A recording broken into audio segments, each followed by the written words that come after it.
البداية كانت في 2019. بدأنا بفرع واحد هنا في المنيا على الكورنيش.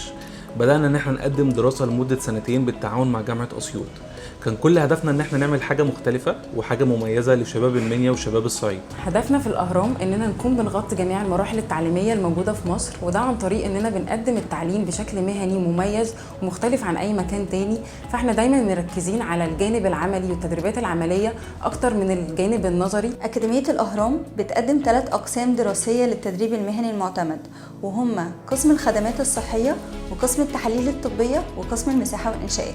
اهتمينا في أكاديمية الأهرام إننا نوفر للطلبة معامل مجهزة بأحدث الأجهزة والمعدات اللازمة لطلاب خدمات صحية وتحاليل طبية، بالإضافة إلى نزولهم تدريب خارجي في مستشفيات ومعامل تحاليل.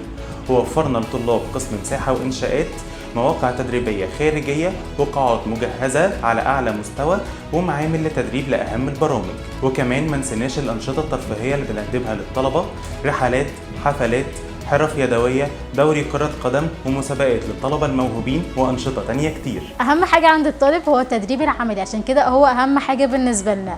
دايما بنهتم بأدق التفاصيل من أول تقسيمة المجموعات واختيار المدربين التدريب العملي وكمان أماكن التدريب الخارجية. وكمان طورنا إن احنا ما نقفش على التدريب العملي بس، كمان إن احنا نوفر فرص شغل لطلابنا في كيانات كبيرة جدا زي المقاولين العرب وشركة كونكورد ومصر المحبة والسلامة. قدمنا الدراسة بأكتر من طريقة مختلفة، ركزنا على المناهج العلمية، ركزنا على أماكن التدريب، ركزنا على الدكاترة اللي بتدرس للطلبة، ركزنا كمان على الجانب الترفيهي للطلبة.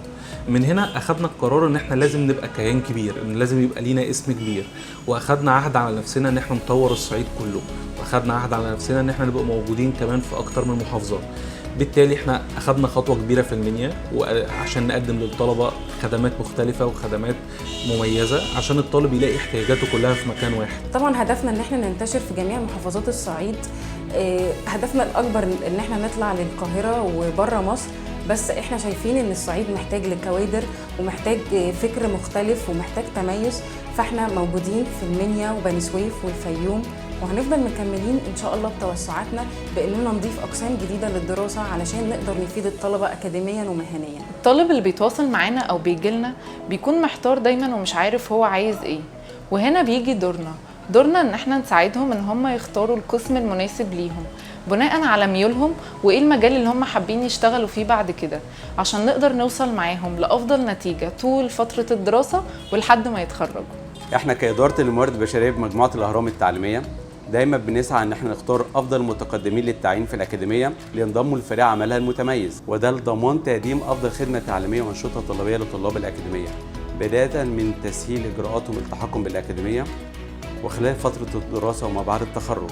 ودايما بنسعى ان احنا نطور أدائهم الوظيفي لرفع كفاءتهم في العمل. دايما بنحاول ان احنا نطور من اسلوبنا وطريقة شغلنا عشان تتناسب مع كل الطلبة، ونقدم كل التسهيلات الممكنة للطالب من اول يوم بيقدم فيه في الأكاديمي لحد ما بيتخرج. طالب الأهرام هو أهم شخص بالنسبة لنا جوه الأكاديمية، ومن هنا بيبدأ دورنا بسيستم واضح لكل الإجراءات والمشاكل اللي ممكن تقابله أثناء الدراسة، وكمان بنراجع تنفيذها مع الأقسام المختصة. ومن هنا بنضمن ان صوت الطالب يوصل ونقدر نحل اي مشكله تقابله جوه الاكاديميه وفي كل فروعها لتقديم خدمه تعليميه على اعلى مستوى. في قسم الخدمات الصحيه بنهتم اننا نعلم الطالب كل ما يخص اعمال التمريض من اول الاسعافات الاوليه لحد ما يكون قادر يساعد الدكتور جوه اوضه العمليات. اما بالنسبه لقسم التحاليل الطبيه بنهتم اننا نعلم طلابنا كل الاساسيات من اول طريقه سحب العينات والتعرف على كل انواع التحاليل لحد ما يوصل الطالب للمهام الاداريه اللي بتساعده وبتاهله انه يدير معمل تحاليل لوحده. وفي قسم المساحه والانشاءات الطلبة بتدرس معانا كل مهام التخصص من أول رفع القياسات والتصميم الهندسي ولحد أعمال التشطيب. الدراسة معانا في كل الأقسام دي بمناهج دراسية معتمدة من جامعة أسيوط وبمساعدة أهم وأكبر الدكاترة والمتخصصين.